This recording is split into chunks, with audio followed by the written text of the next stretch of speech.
നമസ്കാരം, മലയാളി വാർത്തയിലേക്ക് സ്വാഗതം. NSS secretary G Sukumaran Nair അദ്ദേഹം എടുത്തിട്ടുള്ള ഒരു തീരുമാനം ഇപ്പോൾ അതൊരു ബോംബായി പലയിടത്തും വന്ന് പതിച്ചിരിക്കുകയാണ്. ഇപ്പോൾ അദ്ദേഹത്തെ കട്ടപ്പ എന്നൊക്കെ പറഞ്ഞുകൊണ്ടാണ്, കട്ടപ്പ എന്നുള്ള റോള് നമുക്ക് കൃത്യമായിട്ട് അറിയാം. ബാഹുബലി സിനിമയിൽ ബാഹുബലിയോടൊപ്പം നടന്ന് അവസാനം അദ്ദേഹത്തെ പിന്നിൽ നിന്ന് കുത്തുന്ന ഒരു റോളാണ് കട്ടപ്പ. ഇപ്പോൾ അദ്ദേഹത്തെ കട്ടപ്പ എന്നൊക്കെ പറഞ്ഞ് ഉപമിച്ചുകൊണ്ടാണ് ഇപ്പോൾ പല പോസ്റ്റുകളും കാര്യങ്ങളൊക്കെ വരുന്നത്. ഇപ്പോൾ ഓരോ ദിവസം കഴിയും തോറും വിഷയം അത് വല്ലാതെ അങ്ങ് വഷളായിക്കൊണ്ടിരിക്കുകയാണ്. അതെ, നായന്മാരൊക്കെ ഒന്ന് ഉണർന്നു എന്ന് വേണം ഇതിൽ നിന്ന് മനസ്സിലാക്കാൻ. പച്ചയ്ക്ക് പറഞ്ഞാൽ സുകുമാരൻ നായരെ സ്വന്തം സമുദായത്തെ പിന്നിൽ നിന്ന് കുത്തിയ കട്ടപ്പയായിട്ടാണ് ഇന്നൊരു പോസ്റ്റർ സുകുമാരൻ നായർക്കെതിരെ പത്തനംതിട്ട വെട്ടിപ്രം എന്നുള്ള ഒരു സ്ഥലത്തെ NSS കരയോഗത്തിൻ്റെ ഫ്രണ്ടിലാണ് ഇത്തരത്തിലുള്ള ഒരു പോസ്റ്റർ വന്നത്. സ്വാഭാവികമായിട്ട് അവരുടെ പ്രതിഷേധമാണിത്.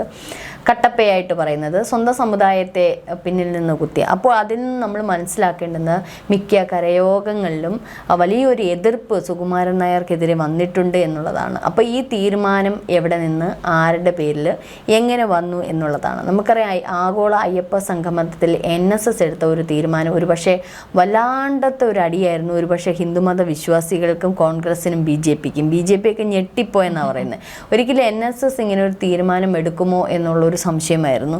ഒരിക്കലും NSS BJP നിന്ന് മാറി അല്ലെങ്കിൽ സംഘപരിവാറിൽ നിന്ന് മാറി ചിന്തിക്കില്ല എന്നുള്ളതായിരുന്നു ചിന്തിച്ചത്. പക്ഷെ അതിന് പ്രത്യേകിച്ച് കോൺഗ്രസിൽ നിന്നും. പക്ഷെ അതിൽ നിന്നൊക്കെ വിഭിന്നമായിട്ട് ഉള്ള ഒരു സമീപനമാണ് ഇപ്പോൾ സുകുമാരൻ നായർ എടുത്തത്. ഇന്നലെ മുതലേ വലിയ വിമർശനങ്ങളാണ് അദ്ദേഹത്തിനെതിരെ ഉയർന്നത്. ഞാൻ ഇതിനെ രണ്ട് രീതിയിലാണ് കാണുന്നത്. ഞാൻ ആദ്യം പറഞ്ഞതുപോലെ നായന്മാരൊക്കെ ഒന്ന് ഉണർന്നെഴുന്നേറ്റു എന്നുള്ളത്. നമ്മൾ ഒരു പക്ഷേ സവർണ അവർണ മേധാവിത്വം എന്നൊക്കെ പറയുമ്പോഴും നായർ സമുദായങ്ങൾ ഒരിക്കലും താഴ്ന്ന ഇതായിട്ടല്ല കാണുന്നത്, ഉയർന്ന ഒരു ജാതിയായിട്ടാണ് കാണുന്നത്. അപ്പോൾ നായർ സമുദായങ്ങൾ പലപ്പോഴും നമ്മളങ്ങനെ കേട്ടിട്ടേ ഇല്ല. SNDP എപ്പോഴും കേൾക്കാറുണ്ട്. SNDP സമ്മേളനം, SNDPയുമായി ബന്ധപ്പെട്ട നിരവധി വാർത്തകൾ എപ്പോഴും നിറഞ്ഞു നിൽക്കാറുണ്ട്. ഒരുപക്ഷെ SNDP കുറച്ചുകൂടി ഒരു സമൂഹത്തിൻ്റെ ഉന്നത തലത്തിലേക്ക് എത്തിക്കാൻ വേണ്ടി വെള്ളാപ്പള്ളി ഉൾപ്പെടെയുള്ള നിരവധി നേതാക്കന്മാർ അതിന് ശ്രമിക്കാറുണ്ട്. അവരുടെ ഉണർവിനും ഉന്നതിക്കും ഒക്കെ വേണ്ടിയിട്ട് നിരവധി സംഘടനകളും പ്രവർത്തനങ്ങളും ഒരു പക്ഷേ നിരവധി കാര്യങ്ങൾ സർക്കാരുമായി ബന്ധപ്പെട്ടുള്ള നിരവധി പദ്ധതികളും ഒക്കെ വന്നിട്ടുണ്ട്. പക്ഷേ നായന്മാരുടെ NSS എന്ന് പറയുന്ന വല്ലപ്പോഴും തെരഞ്ഞെടുപ്പിൽ മാത്രമാണ് നമ്മൾ ഇടയ്ക്കിടയ്ക്ക് കേൾക്കാറുള്ളത്. വോട്ടിൻ്റെ കാര്യത്തിൽ മാത്രമേ NSSൻ്റെ തീരുമാനം എന്ത് എന്നുള്ളത്.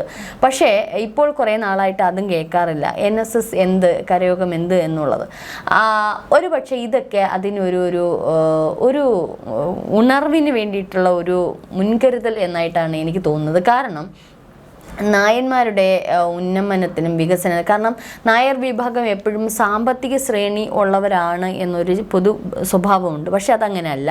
ഒരുപാട് നായർ സമുദായത്തിൽ തന്നെ നമുക്ക് ഓരോ സമുദായത്തിൽ അപ്പ് ആൻഡ് ഡൗൺ വിഭാഗങ്ങളുണ്ട്. സാമ്പത്തികമായി ഉന്നത നിലയിലുള്ളവരുണ്ട്, സാമ്പത്തികമായി താഴ്ന്ന നിലയിലുള്ളവരുമുണ്ട്. ഇങ്ങനെ രണ്ട് തട്ടിലാണ്. അപ്പോൾ ഇതിൽ സാമ്പത്തികമായി വളരെ താഴ്ന്ന നിലയിലുള്ളവർക്ക് വേണ്ടിയിട്ട് NSS എന്ന് പറയുന്ന ഒരു സംഘടന, നായർ സമുദായ സംഘടന ഒരുപാട് പ്രവർത്തനങ്ങളൊക്കെ ചെയ്യുന്നുണ്ട്. പക്ഷെ അത് പലപ്പോഴും ഗവൺമെൻറ്റിൻ്റെ ശ്രദ്ധയിൽ, ഈവൻ കേന്ദ്രത്തിൻ്റെ ശ്രദ്ധയിൽ തന്നെ പല പദ്ധതികൾ കൊടുത്തിട്ടും രാജീവ് ചന്ദ്രശേഖർ വഴി കൊടുത്തിട്ട് പോലും അത് കൃത്യമായിട്ട് ആ പദ്ധതിയിലേക്ക് കടക്കാൻ സാധിച്ചില്ല. നമ്മളിപ്പോൾ രാജീവ് ചന്ദ്രശേഖർ അതിപ്പോൾ മോദിയുടെ കൊടുത്താൽ മോദിയുടെ ഒരു പൊതു സ്വഭാവം എന്ന് പറയുന്നത് അദ്ദേഹം ഈ ജാതി എന്ന് പറയുന്ന വ്യവസ്ഥതയിലോട്ട് അദ്ദേഹം പോകും. അദ്ദേഹം പൊതുവായിട്ട് രാജ്യത്തിൻ്റെ ഒരു നന്മാലയ നേട്ടം എന്നൊരു പുരോഗമനം എന്നുള്ള രീതിയിൽ പോകും. അല്ലാതെ ഈ ജാതി മത വിഭാഗത്തിന് വേണ്ടിയിട്ടുള്ള ഒരു ഏതെങ്കിലും പദ്ധതിയുമായി അദ്ദേഹം അങ്ങനെ പോകാറില്ല. അതൊരു പ്രധാന വിഷയമാണ്. ഇതൊക്കെ ഒരു പക്ഷേ NSSനെ വല്ലാണ്ട് BJPയിൽ നിന്ന് അകലാൻ സാധിച്ചു. കാരണം ഈ സ്വാഭാവികമായിട്ട് നായർ സമുദായത്തിലെ താഴേക്കിടയിലുള്ള അല്ലെങ്കിൽ സാമ്പത്തികമായി ഒരുപാട് താഴേക്കിടയിലുള്ള വ്യക്തികൾക്ക് വേണ്ടിയിട്ട് ഒന്നും തന്നെ സർക്കാർ ചെയ്യുന്നില്ല. അപ്പോൾ എന്തിന് ഇവർക്ക് വേണ്ടിയിട്ട് വോട്ട് കൊടുക്കണം എന്നുള്ളൊരു ചിന്തയൊക്കെ പൊതുവെ വന്ന് കാണാം. പക്ഷെ അത് സുകുമാരൻ നായർ വഴി അതിപ്പോൾ വലിയ ചർച്ചയായിരിക്കുന്നു എന്ന് നമുക്ക് ഒരു ഭാഗത്ത് നിന്ന് ചിന്തിക്കാം. കാരണം NSS അങ്ങനെ വെറും നീർക്കോലിയല്ല. വെറും നീർക്കോലി, അങ്ങനെ ഒരു സിനിമയുണ്ടല്ലോ, വെറും നെത്തോലിയല്ല, അങ്ങനെയൊക്കെ പറയുമല്ലോ. വെറും നീർക്കോലിയല്ല, നല്ല വിഷമുള്ള ഒരു സംഘം തന്നെയാണ് എന്ന് ഒരു പക്ഷേ അതൊരു ന്യൂനപക്ഷ വിഭാഗമായിട്ട് നിങ്ങൾ അങ്ങനെ അത്ര ഇതൊന്നും കാണണ്ട. കാരണം കേരളത്തിലെ നായന്മാർ കുറച്ചധികം ഉണ്ട്. അപ്പോൾ ഇവരുടെ വോട്ടുകൾ വേണമെങ്കിൽ ഞങ്ങൾക്കും ചില കാര്യങ്ങൾ നിങ്ങളോട് പറയാനുണ്ട്. അത് സാധിച്ചു തന്നാൽ അത് ഞങ്ങൾ അത് തന്നെയാണല്ലോ ഇപ്പോൾ എല്ലാ മതസംഘടനകളും ചെയ്യുന്നത്. ഞങ്ങൾക്ക് എന്ത് സാധിക്കുന്നു അത് നിങ്ങൾ സാധിച്ചു തന്നാൽ നിങ്ങൾക്ക് വോട്ട് കുത്തും. അത് CPM ആണെങ്കിലും BJP ആണെങ്കിലും കോൺഗ്രസ് ആണെങ്കിലും. ഒരു പക്ഷേ സുകുമാരൻ നായർ എടുത്ത ഈ ഒരു തീരുമാനം ഒരു പക്ഷേ അത് പോസിറ്റീവായിട്ട് നമുക്ക് എടുക്കാം. പക്ഷെ അദ്ദേഹം ആ രീതിയിലല്ല എടുത്തത് എന്നുണ്ടെങ്കിലും ഇതൊരു കനത്ത അടി തന്നെയാണ്. ഒരു പുനർചിന്തനം രാഷ്ട്രീയ പാർട്ടിക്കാരുടെ ഇടയിൽ, പ്രത്യേകിച്ച് BJPയുടെ ഇടയിലൊക്കെ ഒരു പുനർചിന്തനത്തിനുള്ള ഒരു സമയം കൂടിയാണ്. കാരണം എല്ലാവരും തഴഞ്ഞിട്ടിരുന്ന ഒരു സമുദായം എന്ന് തന്നെ പറയാം, നായന്മാർ. അവർക്ക് നല്ല സാമ്പത്തിക ഇതുണ്ട്, അവരുടെ വോട്ട് ഇങ്ങോട്ട് പോരും എന്നൊക്കെ ഉള്ളൊരു ചിന്ത കോൺഗ്രസിനും ഉണ്ടായിരുന്നു. പക്ഷേ അതിനൊക്കെ വിഭിന്നമായിട്ടുള്ളൊരു നല്ലൊരു മറുപടി, നല്ലൊരു ആണിക്കലാണ് ഇപ്പോൾ സുകുമാരൻ നായർ എടുത്ത ഒരു തീരുമാനം.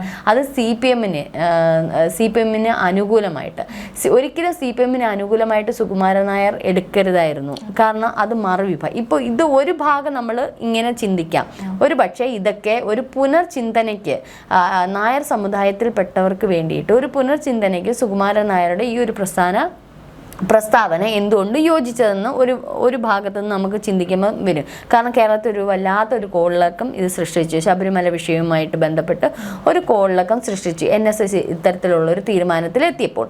പക്ഷെ മറ്റൊരു ഭാഗത്ത് നിന്ന് ചിന്തിക്കുമ്പോൾ സുകുമാരൻ നായർ എടുത്തത് ഒരു നല്ലൊരു പ്രസ്താവനയല്ല. കാരണം CPM നമുക്കറിയാം, ശബരിമല വിഷയവുമായി ബന്ധപ്പെട്ട് ഇന്നും ഈ ഒരു കേസുമായി ബന്ധപ്പെട്ട് എത്ര സ്ത്രീകളുടെ പേരിൽ കേസുണ്ടെന്ന് അറിയുമ്പോൾ ഇതിനൊന്നും ഇതുവരെ ഒരു പരിസമാപ്തി ഉണ്ടാക്കാതെ, അല്ലെങ്കിൽ ശബരിമല വിഷയത്തിൽ അന്ന് സ്ത്രീ പ്രവേശനമൊക്കെ നടത്തിയ സർക്കാരിന് അനുകൂലമായിട്ടൊരു തീരുമാനമെടുത്തത് അവർ വിശ്വാസത്തിലേക്ക് വന്നു എന്നുള്ള ഇദ്ദേഹത്തിൻ്റെ തെറ്റായ ഒരു ധാരണയാണ്.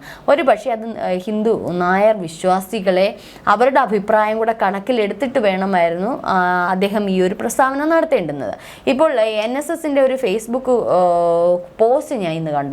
നേതൃത്വത്തിന്റെ നിലപാടുകളിലുള്ള ആർജവും സത്യസന്ധതയും വലിയ ചർച്ചയ്ക്ക് വഴി തുറന്നു. അത് വലിയൊരു പോസ്റ്റാണ്. അതാണ് ഞാൻ ആദ്യം പറഞ്ഞത്. നേതൃത്വം എടുത്ത ഈ ഒരു നിലപാടും ആർജവും ഈ ഒരു സത്യസന്ധതയും ഇതൊരു വലിയ ചർച്ചയ്ക്കാണ് വഴി തുറന്നത്. NSS എന്താണ്, അല്ലെങ്കിൽ ഇവരെ എങ്ങനെ ഇനി കൈകാര്യം ചെയ്യണം, അല്ലെങ്കിൽ കാരണം ഇപ്പോൾ SNDPയുടെ ഒക്കെ നിരവധി ഗവൺമെൻറ് സർക്കാർ പദ്ധതികളും കാര്യങ്ങളും ഒക്കെ ഒന്ന് നോക്കാറെങ്കിലും ഉണ്ട്. പക്ഷേ ഈ ഒരു സമുദായത്തിൽപ്പെട്ടവരെ പലപ്പോഴും തഴയുന്നതായിട്ട് കാണുന്നുണ്ട്. ഒരു പക്ഷേ ഇത് കാലാകാലങ്ങളിലായി ഇങ്ങനെ കിടക്കുന്നത്, ഇങ്ങനൊരു നായർ ഒരു ന്യൂനപക്ഷ വിഭാഗത്തിൻ്റെ വോട്ട് വല്ലാണ്ട് പോകും, ഇനി അവരെ അങ്ങനെ അവഗണിക്കാൻ പറ്റില്ല എന്നുള്ള ഒരു ചർച്ചാ വിഷയം ഇത് ആയിട്ടുണ്ട്. ഇനി വരുന്ന പാർട്ടികൾ കുറച്ചുകൂടി അവരെ ഒന്ന് കൈകാര്യം ചെയ്യാൻ ശ്രമിക്കാറുണ്ട്. നമുക്കിപ്പോൾ ക്രിസ്ത്യൻ കാത്തലിക് വിഭാഗമായാലും മർത്തോമ വിഭാഗമാണെങ്കിലും CSA ആണെങ്കിലും ഈ ഓരോ ബിഷപ്പുമാരെ അച്ഛന്മാരെയൊക്കെ ഓരോ രാഷ്ട്രീയ പ്രതിനിധി മുസ്ലിം ലീഗ് ഇവരെയൊക്കെ പോയി കാണുന്നത് എന്തുകൊണ്ടാണ്?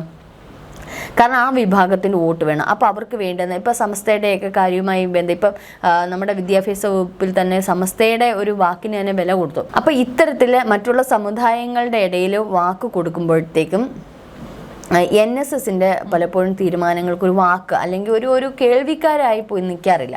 പക്ഷെ ഇത് എന്തുകൊണ്ടും രാഷ്ട്രീയക്കാർക്ക് ഒരു ചർച്ചാ വിഷയമായി എന്ന് ഫേസ്ബുക്ക് പോസ്റ്റ് കുറക്കുന്നു. ഒപ്പം സാധാരണ നായന്മാരുടെ ഒരു സ്വഭാവം കൂടി ഇതിനകത്ത് പറയുന്നുണ്ട്. ഇതര സമുദായത്തിൽപ്പെട്ടവർ ഈ പറയുന്ന സത്യമൊക്കെ അംഗീകരിക്കുമ്പോഴും സ്വന്തം സമുദായത്തിൽപ്പെട്ടവർ ഇതിനെ പരസ്യമായി അവഹേളിക്കുന്നു. ഇത് നായന്മാരുടെ പൊതു സ്വഭാവമാണ് എന്നുള്ളത്. ഇത് തന്നെയാണ് നായന്മാരുടെ ബലഹീനത. ഇത് തന്നെയാണ് അവരെ ഇത്തരത്തിലധികം സമൂഹത്തിൽ താഴ്ത്തപ്പെടാനുള്ള കാരണം പലപ്പോഴും ഈ കട്ടപ്പ പോലെ, അതായത് പുറമേ നിന്ന് കുത്തുന്ന ഒരു സ്വഭാവം, അല്ലെങ്കിൽ എന്ത് വന്നാലും ഞങ്ങൾക്കൊന്നുമില്ല എന്നുള്ളൊരു സ്വഭാവം, ഇത് നായന്മാരുടെ ഒരു പൊതു സ്വഭാവമായിട്ടും ഞാൻ പറയുന്നതല്ല, അവരുടെ തന്നെ ഫേസ്ബുക്ക് പോസ്റ്റിൽ പറയുന്നതാണ്. അഭിമാനം കൊള്ളുന്നതിനേക്കാൾ സ്വയം ഇകഴ്ത്തുന്ന ആത്മവിമർശന മനോഭാവവും നാശത്തിലേക്കാണ് ഇത് നയിക്കുന്നത്. നിലപാട് മാറ്റില്ല, പക്ഷെ സർക്കാർ ഒരു ഔദാര്യവും കേരള സർക്കാരിൽ നിന്നും സ്വീകരിച്ചിട്ട്, അതായത് കേന്ദ്രത്തിൻ്റെ ഒരു ഔദാര്യവും അർഹതപ്പെട്ടതുപോലും കിട്ടിയിട്ടില്ല എന്നുള്ള രീതിയിലാണ് ഈ ഒരു ഫേസ്ബുക്ക് പോസ്റ്റ് പറയുന്നത്. ഇത് ശരിയാണ്. എന്താണ്, ഒരു ഔദാര്യം സർക്കാർ ഇതുവരെ തന്നിട്ടുമില്ല, കേന്ദ്രവും തന്നിട്ടില്ല. അപ്പോൾ ഒരു ഔദാര്യം NSS ഇതുവരെ കൈപ്പറ്റിയിട്ടില്ല. പക്ഷേ ഇത് ഒരു ചർച്ചാ വിഷയമാകാൻ ഇത് ഇടവന്നു എന്ന് ഫേസ്ബുക്ക് പോസ്റ്റ് കുറിക്കുന്നു. അതിലാണ് ഒരുപാട് വിഷയങ്ങൾ ഇരിക്കുന്നത്. മാത്രമല്ല ഇതിൽ ഇപ്പം സുകുമാരൻ നായരോട് ഒരു മാധ്യമം ചോദിക്കുന്നുണ്ട്, നിങ്ങൾ എന്തിൻ്റെ പേരിലാണ്, നിങ്ങൾക്കന്ന് യുവതീ പ്രവേശനവുമായി, ശബരിമല യുവതീ പ്രവേശനവുമായി ബന്ധപ്പെട്ട് ഇപ്പോഴും നിലവിൽ കേസുകളുണ്ട്, അത് പിൻവലിച്ചോ? ഇല്ല. പക്ഷേ അതിലെ ചില കേസുകൾ പിൻവലിച്ചു. പക്ഷെ പൊതുമുതൽ നശിപ്പിച്ചതുമായിട്ടുള്ള ബന്ധപ്പെട്ടുള്ള കേസുകൾ പിൻവലിക്കാൻ സാധ്യമല്ല, സർക്കാരിൻ്റെ കാര്യത്തെ കൈകളിൽ നിൽക്കുന്നതല്ല, ശ്രമിക്കുമെന്നൊക്കെ. അപ്പോൾ സത്യവാങ്മൂലം അതിലും കുറേ നിയമപ്രശ്നങ്ങളുണ്ട്, അതും പറ്റില്ല എന്നുള്ളത് സർക്കാർ പറഞ്ഞു. കാരണം സത്യവാങ്മൂലം അത് കോടതിയുടെ പരിധിയിൽ നിൽക്കുന്ന ഒരു കാര്യമായതുകൊണ്ട് സർക്കാരിന് അത് പറ്റില്ല എന്നുള്ള രീതി. അപ്പോൾ ഇത് രണ്ടും പരിഹരിക്കാൻ, ചില കേസുകളൊക്കെ പരിഹരിക്കുമെന്നല്ലാതെ മറ്റത് പരിഹരിക്കാൻ പറ്റില്ല എന്നുള്ളത് സുകുമാരൻ നായർക്ക് വ്യക്തമായിട്ട് അറിയാം. എന്നിട്ട് എന്തുകൊണ്ടാണ് നിൽക്കുന്നത് എന്ന് ചോദിച്ചാൽ, ആചാരത്തെയും വിശ്വാസത്തെയും CPM ഇപ്പോൾ എതിർക്കുന്നില്ല. അതിന് അനുകൂലമായിട്ടുള്ള, അതിനെ സംരക്ഷിക്കുന്ന തരത്തിലുള്ള രീതിയിൽ CPM വന്നതുകൊണ്ട് ആ ഒരു മാറി ചിന്തനയാണ് എന്നെ ആ രീതിയിലേക്ക് CPMലേക്ക് ഒരു നല്ല പ്രസ്താവനയാക്കാൻ നയിച്ചത് എന്നുള്ളത് സുകുമാരൻ നായർ പറയുന്നുണ്ട്. കോൺഗ്രസ് ഒരു കള്ളക്കളിയാണ് കളിക്കുന്നതെന്നും ഇദ്ദേഹം പറയുന്നുണ്ട്. കോൺഗ്രസ് വല്ലാണ്ട് കള്ളക്കളികൾ കളിക്കുന്നു. അത് എന്താണെന്നുള്ളത് കൃത്യമായിട്ട്, എന്ത് കള്ളക്കളിയാണ്? ഈ യുവതീ പ്രവേശനവുമായി ബന്ധപ്പെട്ട് കോൺഗ്രസ് കൃത്യമായിട്ടുള്ള നിലപാടെടുത്തു.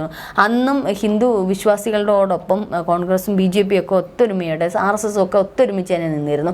സമുദായത്തെ പിന്നിൽ നിന്ന് കുത്തി കട്ടപ്പ എന്ന് പറയുമ്പോൾ ഈ ഒരു ഭാഗത്തു നിന്ന് ചിന്തിക്കുമ്പോൾ തീർച്ചയായിട്ടും കട്ടപ്പയായിട്ട് തന്നെയാണ് സുകുമാരൻ നായർ കാണപ്പെടുന്നത്. ഒരുപക്ഷെ ഹിന്ദുമത നായർ വിശ്വാസികളുടെ ഇടയിൽ എന്നും കട്ടപ്പയായിട്ട് തന്നെ സുകുമാരൻ നായർ നിൽക്കും. കാരണം പലപ്പോഴും കരയോഗങ്ങളിലേക്ക് വരുമ്പോൾ എല്ലാവർക്കും, ഭൂരിഭാഗം ആൾക്കാർക്ക് ഈ കാര്യത്തിൽ എതിർപ്പാണ് വന്നത്. കാരണം അയ്യപ്പ വിശ്വാസികൾ എന്ന് പറയുന്നത് അത് ഭയങ്കര ഒരു വികാരമാണ്. അപ്പോൾ അതിൽ എതിരായിട്ട് നിൽക്കുന്ന ഒരു പാർട്ടിയും ഒരു പക്ഷേ ഹിന്ദുമത വിശ്വാസികൾ അംഗീകരിക്കില്ല. അത് ഈ രാഷ്ട്രീയക്കാർ ഇനിയെങ്കിലും അത് മനസ്സിലാക്കും. ഒരു മതത്തിൻ്റെയും വിശ്വാസത്തിന് എതിരായിട്ട് ഒരു പക്ഷേ നിങ്ങൾ നിന്നു കഴിഞ്ഞാൽ ഇന്നല്ലെങ്കിൽ നാളെ ആ വിശ്വാസികൾ അവരുടെ നെഞ്ചിലേക്ക് ആഴ്ന്നിറങ്ങിയ ആണി പോലെയാണ് അതിനെ കാണുന്നത്. ഒരിക്കലും വറ്റാത്ത മുറിവായിട്ട് തന്നെ ഇനിയും അത് CPMന് എതിരായിട്ട് തന്നെ വിശ്വാസികൾ എതിരായിട്ട് തന്നെ നിൽക്കും. ഒരിക്കലും ഈ NSSലെ സുകുമാരൻ നായർ പറഞ്ഞതുകൊണ്ടോ ഇതിൻ്റെ പ്രധാനപ്പെട്ട നേതൃത്വം പറഞ്ഞതുകൊണ്ടോ വിശ്വാസികൾ CPMന് വോട്ട് കുത്തണമെന്നില്ല. അതോ ഒരു നേതൃത്വം ഒരു പ്രസ്താവന ഇറക്കി എന്നല്ലാതെ അതിൽ യാതൊരു ഇതില്ല. ഇനി അതിൽ മനമാറ്റം ഉണ്ടാക്കണമെങ്കിൽ നിങ്ങൾ ഒരു ആയുഷ്കാലം എടുക്കേണ്ടിയിരിക്കുന്നു ഇതിൻ്റെ മുറിവൊന്നും ഉണങ്ങാൻ. അപ്പം ഇത്തരത്തിൽ ഇപ്പോൾ കട്ടപ്പയായിട്ട് പറയാൻ കാരണം ഇതാണ്. പക്ഷെ മറുഭാഗത്തു നിന്ന് ചിന്തിച്ചാൽ ഇദ്ദേഹത്തിൻ്റെ ഈ ഒരു ഓപ്പോസിറ്റ് പ്രസ്താവന കാരണം NSS എന്താണെന്ന് ഒരു പക്ഷേ കേരളത്തിലൊരു ചർച്ചാ വിഷയമായി. ഈ ചർച്ചാ വിഷയത്തിലൂടെ ഇപ്പോൾ SNDP എന്താണെന്നറിയാം, അവരുടെ ഒരു പവർ എന്താണെന്നുള്ളത്. പക്ഷേ പലപ്പോഴും നായർ ഒരു ഭൂരിഭാഗമായിട്ട് വരും, ചിലപ്പോൾ ന്യൂനഭാഗമായിട്ട് ചിലയിടങ്ങളിൽ വരും. അപ്പോൾ ഇത്തരത്തിൽ ചില ജില്ലകളിൽ ഭൂരിഭാഗമാണെങ്കിൽ ചിലയിടങ്ങളിൽ ന്യൂനപക്ഷമായിട്ട് വരും. അപ്പോൾ ഇത്തരത്തിൽ പൊതുവേ നിന്ന് നോക്കിയാൽ ഒരു ന്യൂനപക്ഷമായിട്ട് നമ്മൾ നോക്കുമെങ്കിലും ഏറെക്കുറെ ലക്ഷക്കണക്കിന് വോട്ടുകൾ ഒരു പക്ഷേ ഇവരിൽ നിന്നും മാറിപ്പോകാൻ സാധ്യതയുണ്ട്, പ്രത്യേകിച്ച് CPMൽ നിന്ന്. ഇതൊന്ന് പിടിക്കാൻ വേണ്ടിയിട്ടാണ് CPM ശ്രമിച്ചത്. അത് വാസവൻ ഉൾപ്പെടെയുള്ളവർ ഇതിനകത്ത് ഇറങ്ങി തിരിച്ചു. ആ കാലുപിടുത്തത്തിലാണ് സുകുമാരൻ നായർ വീണത്. ഇതിനകത്ത് ഈ ഒരു കട്ടപ്പയുടെ ഒരു പോസ്റ്ററിനകത്ത് അതിനകത്ത് ഒരു കാര്യം കൂടി പറയുന്നുണ്ട്. അത് എന്താണെന്നുള്ളത് മനസ്സിലാവുന്നില്ല. കുടുംബകാര്യങ്ങൾക്ക് വേണ്ടി അയ്യപ്പ ഭക്തരെ പിന്നിൽ നിന്ന് കുത്തിയെന്നാണ്. അപ്പോൾ അദ്ദേഹത്തിൻ്റെ ഏത് കുടുംബകാര്യത്തിന്, അപ്പോൾ CPM എന്തെങ്കിലും ഇദ്ദേഹത്തിൻ്റെ കുടുംബകാര്യത്തിന് വേണ്ടി ചെയ്തു കൊടുത്തോ? അതിൻ്റെ ഒരു വിഹിതമാണോ, വിഹിതത്തിൻ്റെ ഫലമായിട്ടാണോ അദ്ദേഹം ഇത്തരത്തിലുള്ള പ്രസ്താവന ഇറക്കിയത് എന്നൊക്കെ അന്വേഷിക്കേണ്ടിയിരിക്കുന്നു. അത്തരത്തിൽ ഒരു കട്ടപ്പയായിട്ട് പ്രവർത്തിക്കാൻ സുകുമാരൻ നായർ NSSൻ്റെ ഒരു പ്രതിനിധി അല്ലെങ്കിൽ ഒരു വലിയ നേതൃത്വ സ്ഥാനത്തേക്ക് ഇരിക്കുമ്പോൾ തീർച്ചയായിട്ടും നായന്മാർ ഇതിനകത്ത് നല്ല രീതിയിൽ പ്രതിരോധിക്കും. ഇനി വരും ദിവസങ്ങളിൽ നല്ലൊരു കട്ട പ്രതിരോധം തന്നെ ഉണ്ടാവാൻ, കട്ടപ്പയോട് എതിർക്കാൻ തന്നെയായിരിക്കാം നായന്മാരുടെ വിശ്വാസികളുടെയൊക്കെ ഒരു ഇത്. ഏതായാലും പൊതുവെ നിന്ന് വരുമ്പോൾ NSS മൊത്തത്തിൽ ഒന്ന് ഇളകി, നായേഴ്സൊക്കെ ഒന്ന് ഇളകി തുടങ്ങി എന്നുള്ളതാണ്. അങ്ങനെ പ്രതിരോധിക്കട്ടെ അല്ലെങ്കിൽ പ്രതിഷേധിക്കട്ടെ. കാരണം സ്വന്തം നിലപാടിൽ ഉറച്ചു നിൽക്കണം, അല്ലെങ്കിൽ സ്വന്തം നിലപാട് വ്യക്തമാക്കണം. ഒരു പക്ഷേ ഈ സമൂഹത്തിലെ നായന്മാരെ പറ്റിയൊന്നും NSSനെ പറ്റിയൊന്നും വലിയൊരു ഇതൊന്നുമില്ലായിരുന്നു. പക്ഷേ ഇപ്പം എന്താണെന്നുള്ളത് പലർക്കും മനസ്സിലായി. കരയോഗങ്ങൾ നിരവധി സ്ഥലങ്ങളിലാണ് കരയോഗങ്ങളൊക്കെ ഇപ്പോഴും കൂടുന്നത്. അവരുടെ ഉന്നമനത്തിന് വേണ്ടി, അവരുടെ താഴേക്കിടയിൽ ഒരുപാട് സാമ്പത്തിക ബുദ്ധിമുട്ടുകൾ അനുഭവിക്കുന്ന നിരവധി പേരുണ്ട്, നിരവധി പ്രശ്നങ്ങളുണ്ട്. അപ്പോൾ ഇതിൻ്റെയൊക്കെ ഒരു ഉന്നമനത്തിനും കാഴ്ചപ്പാടിനും ഒക്കെ വേണ്ടി കൂടിയിട്ട് നല്ലൊരു സംഘടനയായിട്ട് പ്രതിരോധിക്കട്ടെ. പക്ഷേ ഇത്തരത്തിലുള്ള സുകുമാരൻ നായർ പോലെ ഉള്ളവരുടെ പ്രസ്താവനകൾ ഇനിയും ഉണ്ടാവാതിരിക്കാൻ ശ്രമിക്കുക. കാരണം ഒത്തൊരുമയോട് ഉള്ള ഒരു ഏകപക്ഷീയമായ തീരുമാനമാണ് ഇത് കൈക്കൊണ്ടത് എന്ന് പറയുമ്പോഴും അതിലും ഭിന്ന തർക്കങ്ങൾ ഉണ്ടായത് എവിടെ എന്നുള്ളത് പരിശോധിക്കുക.